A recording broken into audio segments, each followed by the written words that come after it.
Bismillahirrahmanirrahim. Assalamualaikum warahmatullahi wabarakatuh. Alhamdulillahirrabbilalamin. Wabihi nasta'in ala umuri dunya waddin. Wa ala alihi wa sahbihi ajma'in amma ba'd. Yang terhormat Bapak dosen pengampu mata kuliah penelitian metodologi penelitian, Bapak Dr. Ahmad Arifuddin MPD. Yang kami hormati kawan-kawan mahasiswa PJJ-BHI semester 4 kelas A22. Perkenalkan, nama saya Muksin, mahasiswa PJJ-BHI semester 4 kelas A22.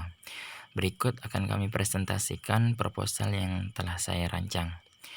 Adapun proposal penelitian dengan judul Peningkatan Pemahaman Siswa Kelas 8F MTS Al-Jihad Nangatepuai Hulu Gurung terhadap pembelajaran sholat dalam kekhawatiran menggunakan role playing method.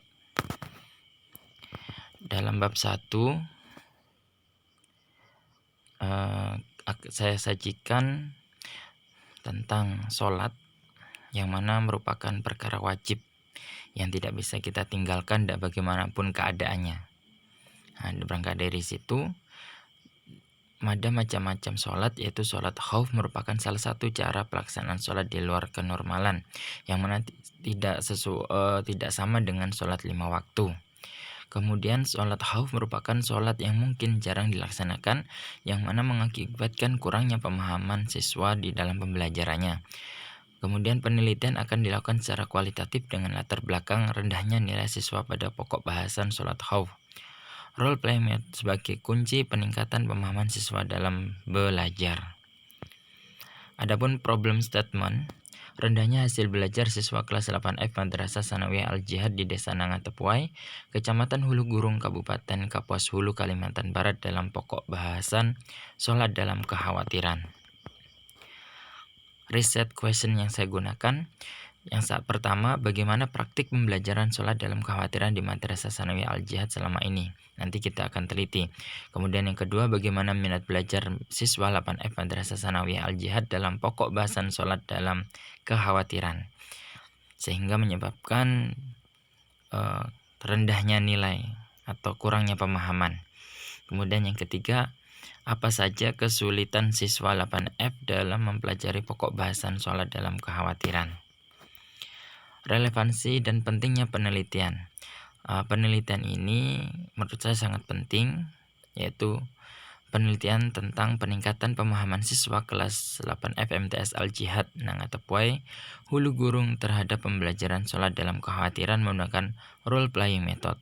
Merupakan penelitian yang penting dan relevan dalam mengatasi permasalahan kurangnya pemahaman siswa dalam belajar suatu materi pembelajaran.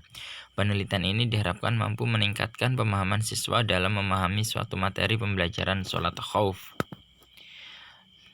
Dalam bab 2 ada tinjauan konseptual dan teori, yang mana akan dipaparkan tentang sholat. Di antaranya ada pengertian sholat, yang mana sudah kita ketahui bahwa sholat adalah suatu ibadah wajib dalam agama Islam, yang mana diawali dari takbiratul ihram sampai dengan tasyahud akhir dan salam, diakhiri dengan salam. Namun dalam pelaksanaan sholat kekhawatiran ini berbeda dengan sholat wajib sebagaimana sholat normalnya. Kemudian dengan metode pembelajaran playing method ini diharapkan akan memberikan pemahaman yang lebih terhadap siswa terhadap pelaksanaan sholat dalam kekhawatiran atau sholat khauf. Berikutnya tinjauan hasil penelitian terdahulu. Ada 3 penelitian terdahulu yang saya gunakan. Yang pertama milik Puja Nabila Fitri 2021 yang dengan judul Khauf sebagai sebab rukhsah meninggalkan sholat berjamaah di masjid pada masa pandemi COVID-19. Yang mana hasil penelitiannya adalah khauf adalah perasaan takut seorang terhadap sesuatu yang dapat mengganggu, mencelakakan atau berbahaya yang akan terjadi di masa yang akan datang. Takut yang dimaksud di sini adalah takut yang disebabkan karena adanya objek seperti takut pada binatang buas, takut pada kobaran api, takut tertularnya penyakit, dan lain sebagainya. Begitu juga dengan peristiwa COVID-19. Selain itu, pelaksanaan sholat berubah menjadi tidak normal hanya dari segi fikihnya saja, bukan hukumnya pada saat melaksanakan sholat khauf. Kemudian tinjauan hasil penelitian yang kedua dari Yohanes tahun 2019 dengan judul Implementasi Pembelajaran Fikih dalam Meningkatkan Pengalaman Ibadah Praktis Siswa Kelas 7 di MTS 2 Bandar Lampung. Dengan hasil penelitian, proses efektivitas pembelajaran fikih dalam meningkatkan pengalaman ibadah praktis siswa pada materi taharah.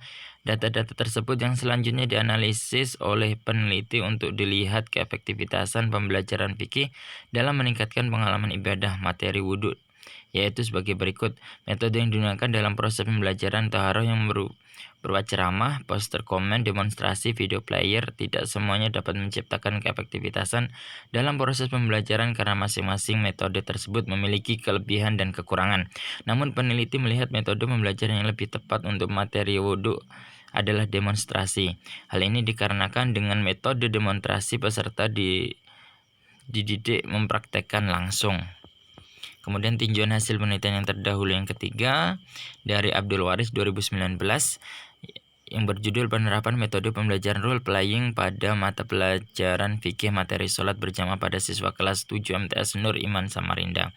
Dengan hasil penelitian, penerapan metode role playing pada siswa kelas 7 MTS Nur Iman Samarinda terdiri 3 tahapan, yaitu tahapan 1 persiapan dan instruksi, tahapan 2 tindakan dramatik dan diskusi, dan tahapan 3 evaluasi bermain peran. Kerangka pemikiran yang saya gunakan yang pertama, sholat merupakan hal yang wajib yang tidak bisa ditinggalkan, maka bagaimanapun keadaannya harus tetap melaksanakan. Sebagaimana dengan sholat khauf merupakan sholat yang jarang dilaksanakan di zaman sekarang, yang mana pelaksanaannya itu tidak normal. Dengan demikian, kurangnya pemahaman siswa dalam memahami materi sholat khauf perlu ditingkatkan lagi. Dalam bab 3, desain penelitian, yaitu berupa deskriptif dengan menggunakan pendekatan kualitatif, kemudian teknik pengumpulan data, wawancara dan observasi, sumber data, primer, populasi, seluruh siswi kelas 8F MTS Al-Jihad, teknik pengambilan sampel 15 siswi kelas 8F secara acak dengan probability sampling, teknik analisis data, tematik, naratif, fenomenologi dengan memperhatikan jenis data, tujuan penelitian, pertanyaan penelitian, dan kerangka pemikiran, reduksi penyajian data, serta penarikan kesimpulan. Kemudian tempat dan waktu penelitian. Tempat penelitian berada di MTS Al-Jihad di Sanangatepue, Kecamatan Hulu Kurung, Kabupaten Kapuas Hulu, Kalimantan Barat. Adapun waktu yang sudah direncanakan, yang pertama penyusunan proposal 4 pekan di bulan April 2024, 2 bimbingan dan semisal 4 pekan di bulan Mei 2024, 3 revisi proposal 2 pekan di bulan Juni 2024, kemudian analisis data, penyusunan dan bimbingan skripsi 2 pekan di bulan Juni 2024 dan 3 pekan di bulan Juli 2024. Kemudian yang terakhir pengajuan sidang 1 pekan di bulan Juli 2024. Mungkin cukup sekian presentasi singkat proposal saya. Kurang lebihnya terima kasih. Assalamualaikum warahmatullahi wabarakatuh.